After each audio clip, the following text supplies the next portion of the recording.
Greetings and welcome to Old Drunken Discography, where all friends and fans come together to BS, argue, occasionally agree, and discuss a musical artist. I'm your host, Jason. Your other host is Tim. Hi, that's me. And Bill. It's pudding time. Yeah, we know where he stands. And our Patreon member, our YouTube member, Trey. Primus sucks. We know where he stands. we know where he stands. All right, well, we're talking Primus and brief history / relationship with the band. Who would like to start?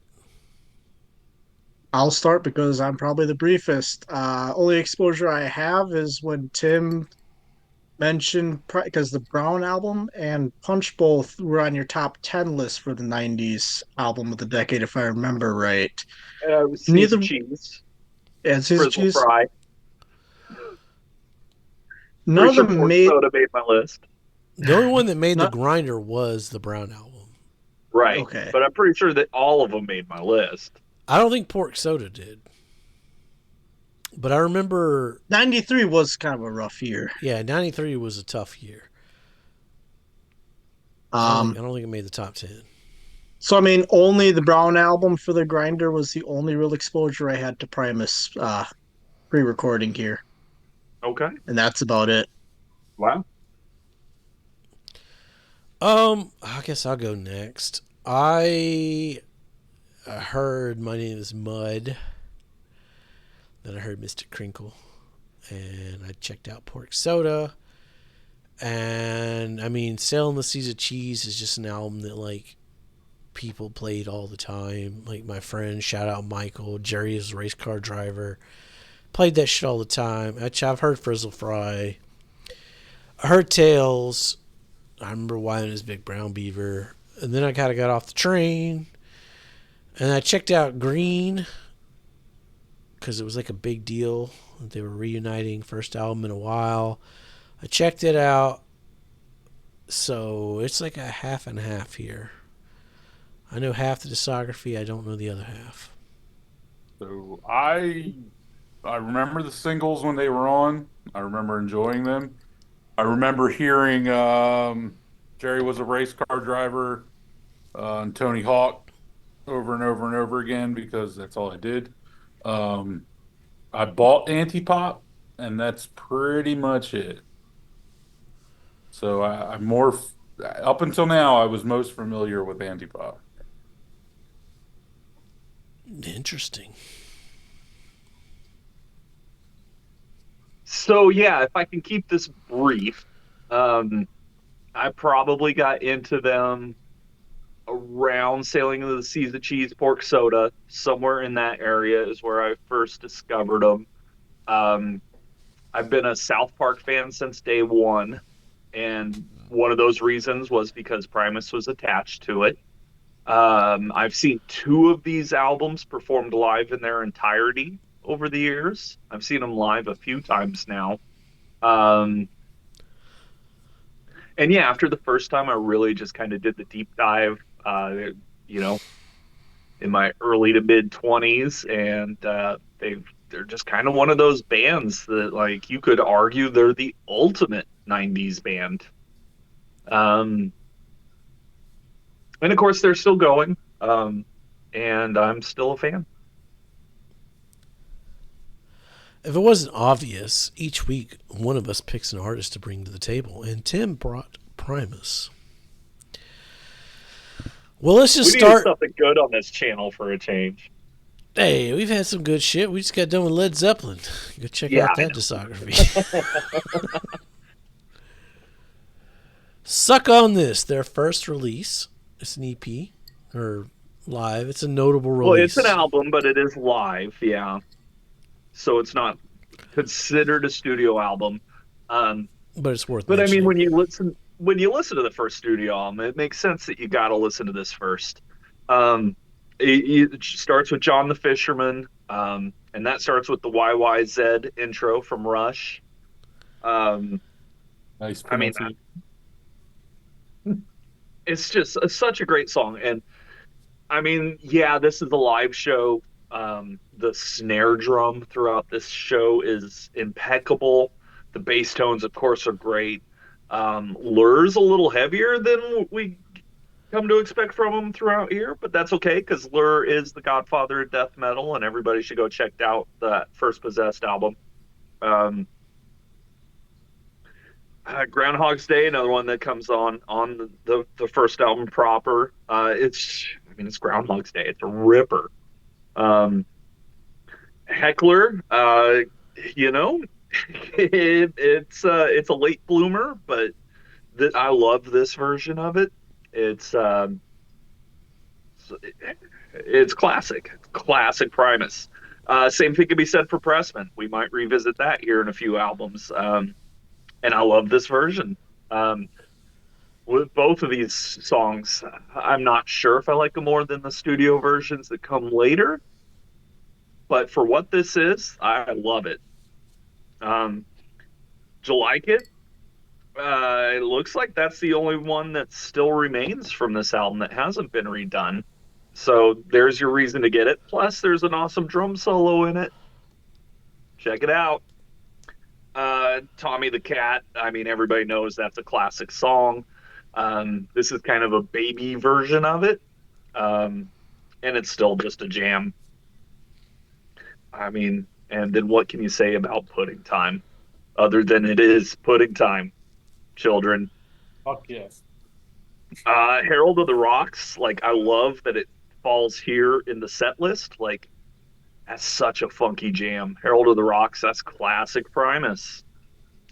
And then we're gonna end this with the title track for the first album, Frizzle Fry. Um, Amazing song, and we're about to get into an amazing album. But if, as the first thing that was introduced to the world, Suck on This is a perfect primer for Primus, because you get everything this band is on this first release live. I'm a fan. I'll agree with what you said. I think this is if it was 1989 and the only record you could get by Primus is Suck on This, this is a great primer, a good lubrication for what you're about to get. But I do like I like the studio versions of a lot of this more coming up. Yeah, and certainly as they get into their career and these, especially the ones that aren't on Frizzle Fry, the ones that come even later, definitely get refined. Yeah, but I mean, this is a solid, and I know the history of it, and like this was how they got to where they were. It was such a huge live record that got attention. So I mean, you gotta give it respect for that. Yeah, I mean, most of the time I was listening to it, I was just imagining being there and how much fun that would be. But Yeah, the crowd's into it. They know what's coming. Yeah, but you can definitely tell it's early on. Yeah, you can tell. Yeah, I know John the Fisherman is not their normal starter. It's usually their tweakers or to defy. Well, sure, but I mean, yeah. And I will say, like, there are some of these songs I do prefer the studio version over this version. It's just the production quality alone. Yeah. Not that this sounds bad. No. They sound better later. No, I mean I really enjoyed it. It's just when you let the cake cook, it tastes a little bit better. But I mean, if I saw this in a record store, I'd be like, yeah, okay, I'd pick this up. Oh yeah, like easily. Yeah, I mean, live shows adapted to a album is sometimes more difficult, and sometimes it's really hard to actually get the live feel. And I feel like Trey had a good point. Like, yeah, you can almost feel like you were there for this album as it was playing. I'm just thinking, like, I have the one Steppenwolf live album with the wolf on the front. Like, yeah, it's a good live album, but I feel like it did add a lot more to it besides just being a live album. Like it was Yeah, okay. it's good though. It's a But I damn mean, good I would live say, record. I mean, I haven't given my Ramones live record a spun yet, but I feel like that one might be on par or potentially better than this. But then again, that's also 2025 album release, so that's 35 years of album production later. Well, but I mean, you got Loco Live, right? That was actually 92 or whatever Yes. it was. So, yeah. Well, let's get back. Let's get into what we're gonna actually rank here. The studio records with Frizzle Fry. Bill, why don't you start us off with Frizzle Fry? So starting off with the Defy the Laws of Tradition. Listen to that one's like, oh shit, here comes COC, part two. Go back and watch our corrosion of conformity videos to know what Yep. Bill's alluding to. But by the time Groundhog's Day finished, I realized something. And that is I really loved the bass on Primus. Like, No, you Hot don't take. say. Yeah, it's a Hot hot take. take, everybody. obviously I everyone knows something I don't know. Uh That Les like, Claypool is considered one of the greatest bass players of all time. that would explain a lot. Because Wait, did we do your history with this band? Yeah, yeah. he's never heard him before. You never heard of him until You've heard the 10 minutes. singles though, right? Besides what like Tim put in the grinder. I don't know if he would have because You've never heard Wine Was Big Brown Beaver? I don't think after Okay. Ever like seen South Park? No. Going down South Park. You know South Park. Well, okay, I know that theme song. That's so you don't Primus. watch South Park ever? No, actually I haven't. Oh my God, you got a new show. Okay. Force Bill to watch South Park. All right. Well, we'll continue on. Okay. To defy the laws Hmm. of tradition. This is another COC. And But like But by Groundhog's Day, he realizes the bass is pretty good. yeah. okay. Okay. Yeah. Sorry. And then after Too Many Puppies, like, okay, this is actually like really good shit here. Um,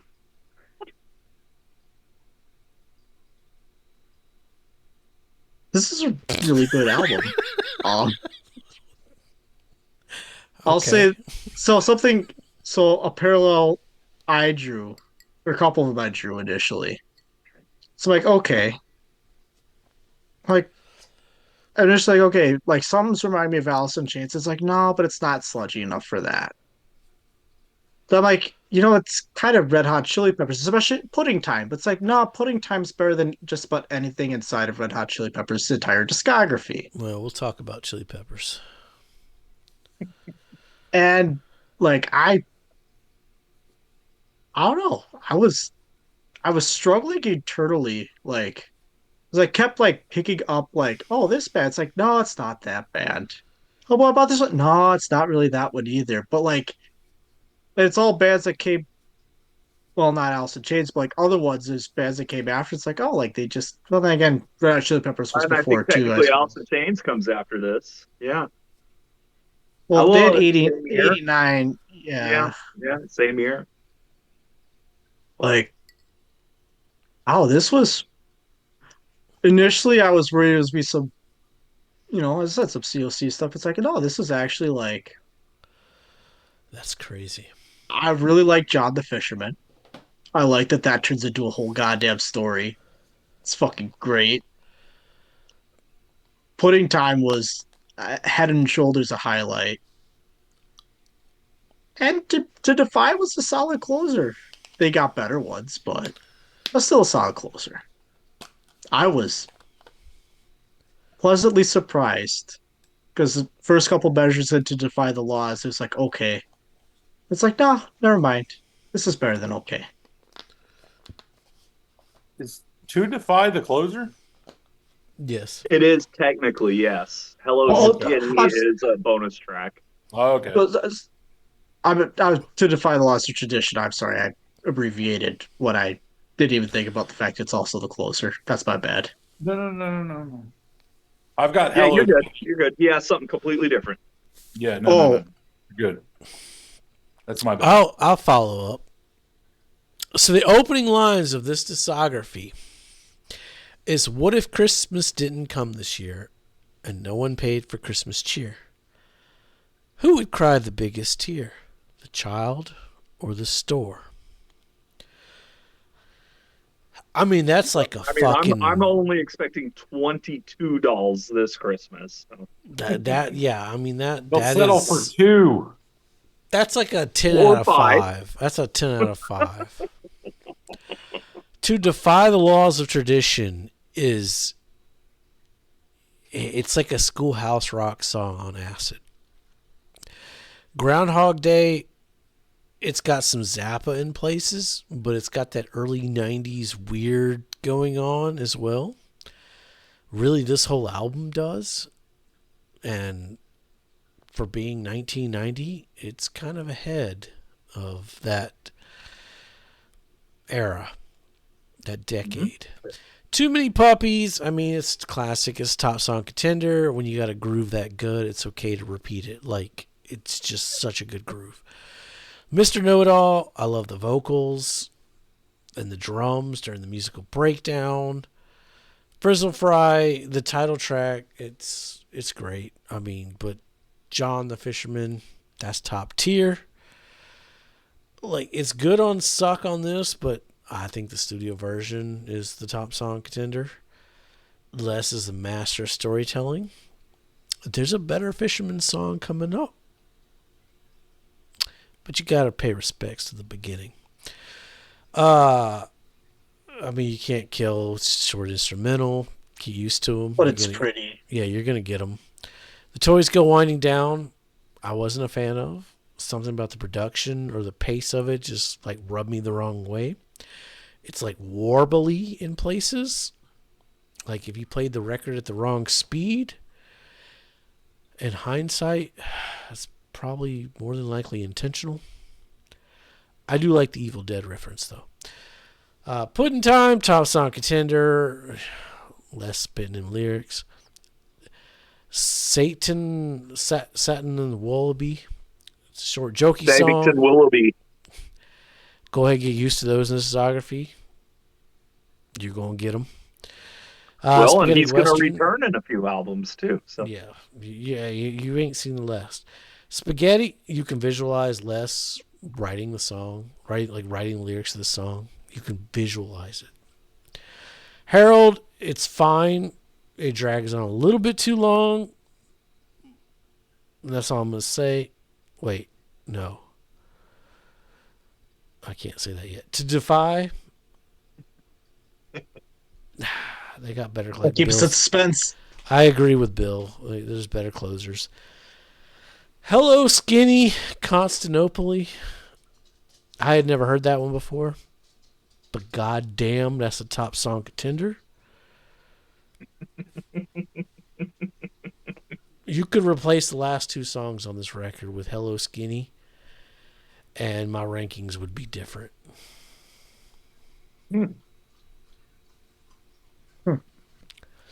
It's a solid debut. Oogly doogly. So,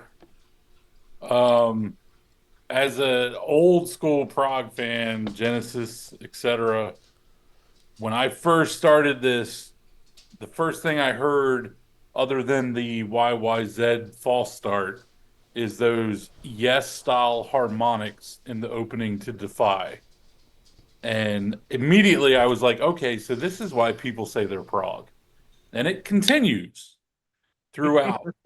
There is a version of To Defy the Laws of Tradition with a full YYZ performance that they did in Portland, and it's amazing. Well, and they did the whole Rush set list, what, like 4 or 5 years ago after Neil died. Yeah. They did like the Kings album or whatever. Yeah. So, yeah, to Defy, it's great. It really sets out the statement of what the band is going to be going forward. We're not here to do what everyone else is doing. We're here to defy all that shit and really make you think and really mess with your expectations. Groundhog Day, I don't have much other than we do get another brief appearance of Suck on This at the end of it. Too Many Puppies. So I am a veteran, and because of that, I'm very anti-war. So I love this song. I love the fact that it's an anti-war song with a very marching rhythm. Like it's another one of those things that really shows you that Primus is going to make you think, not just sit there and zone out. Mr. Know-It-All, 36 years later, it's still relevant. That last verse where he says, "They call me Mr. Know-It-All. I am so eloquent. Perfection is my middle name, and whatever rhymes with eloquent." It's fucking perfect. Because anyone who is a perfectionist knows that's not how you finish that. And it's Right. fucking perfect. So, John the Fisherman, I mean, it's John the Fisherman. It's, it's great. Pudding Time. My children have gotten sick and tired of me saying it's pudding time, but I'm still going to say it because they're my children. I rule this house and whatever. They'll get over it. And it's pudding time, children. It's pudding time. It's pudding time, children. So spaghetti western. One of the things I like to do when I'm reading a book is I like to listen to an album over and over and over again. Right now I'm reading a splatterpunk western, and I was listening to this album while reading it, and it's perfect. And part of that is because of spaghetti western. You know, I don't know. Sure. Harold of the Rocks, I like that. To Defy, it sets up what is going to become a trend for this band, which is a very circular, the end is the beginning. I'm not going to go into the end because that's Smashing Pumpkins bullshit. Hello Skinny Constantinople. I like that. Although when I first saw Constantinople, I thought, oh, they might be giants. I was that would have been I a was good expecting cover. that, but once I heard it wasn't, I was actually relieved. So, No, yeah, they more than make up for it. yeah. I will say, I don't think I talked about Frizzle Fry. That instrumental breakdown is one of the most fucking transcendent things I've ever heard in my life. I have started referring to the inevitable heat death of the universe as the Great Frizzle Fry because I have to assume that is what the sound of a sun exploding is. It is fucking amazing. And that is the moment where I was like, okay, I got to see if this band is touring. I've got to buy hats. I've got to buy t-shirts because this is fucking amazing. That instrumental breakdown in Frizzle Fry was orgasmic. Oh my God. I was sitting there thinking, okay, I'm going to have first album bias for this and we'll We'll talk get about that. there. Right? Hold your horses. That instrumental breakdown is so fucking good. They set the bar pretty fucking high on their first record. All three of them are just firing on every fucking cylinder they possibly can. It's amazing. I'm done. And you guys covered most of everything here. I'll just fill in a couple small gaps. Everybody knows Les Claypool's one of the greatest bass players of all time. People tend to forget, though, that Herb Alexander is one of the greatest drummers of all time. That dude is a beast. And yeah, Lur. Lur is the secret sauce. Underrated. Underrated. Yeah. Like the textures he creates with his guitars are transcendental. Yeah, they're just amazing. And see, the thing with him is he's not necessarily a fantastic technical player, but he knows what to play. He knows when to come in and when to pull out. And it's and as a drummer, he is super technical. Well, I'm talking about Lur. Actually, way on point. I'm talking about Lur. Oh, well, yeah, okay. Sorry, I thought I heard you say Tim. So okay. No, Tim's fucking amazing. His polyrhythmic oh my god. Yeah. And it's all on display here. Like, Lur does not get enough credit. Underrated. Just as an amazing guitar player. And then, nobody mentioned that Hello Skinny Constantinople was originally by the Residents. Makes total sense that Primus is listening to the Residents. We're going to cover some more of their songs later. Herald of the Rocks, my notes say that is better than the Red Hot Chili Peppers. I wasn't the first one to mention it, but there it is. And then, my favorite songs off here. So all possible top song contenders. I mean, Too Many Puppies, Toys Go Winding Down, Pudding Time. It is. It's we'll get into where it is on the discography, but as a debut album, in a sea of, that late 80s California funk rock wave that features the Chili Peppers and Fishbone and Faith No More and Mr. Bungle and Primus, like, they're showing that they're here to say something. And that, I mean, with the exception of maybe Mr. Bungle, like, these guys know what they're doing with their instruments better than any of those other bands. Incredible musicianship here. And like I said, and in 2025 they are now, I think it sold out. I think they only did a limited run, but they recently just sold a Frizzle Fry skillet. Oh, wow. I might have to buy that regardless of price. Yeah, look into it. It might still be available, but it might be sold out too. It was a small run. Seriously, this album made me look up where they're touring. Unfortunately, the closest they're going to be to me is next weekend. I can't do that. But well, and I mean, we'll get into it, not to ruin anything, but everybody knows they just hired their 4th drummer. I'm super excited about the future of Primus. So this album made me an instant fan. Yes. Mission accomplished.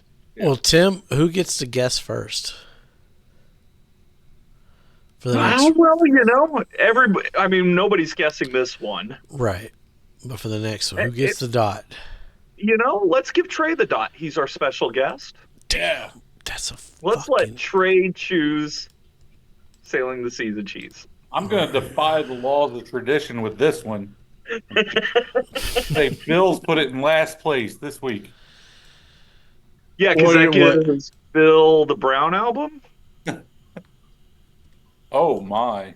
All right. Well, the dots have been set. Yeah. Stick around for... Yeah, give Jason pork soda.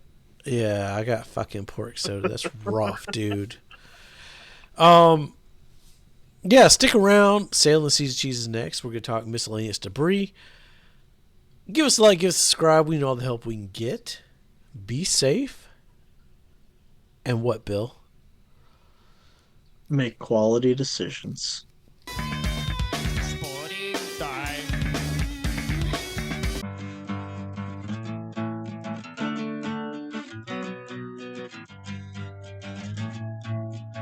And then you go a little woo, and then a little whoop, whoop, whoop, whoop, whoop, and then it's all, and then you're ready to go again. Yo, come back now, you hear?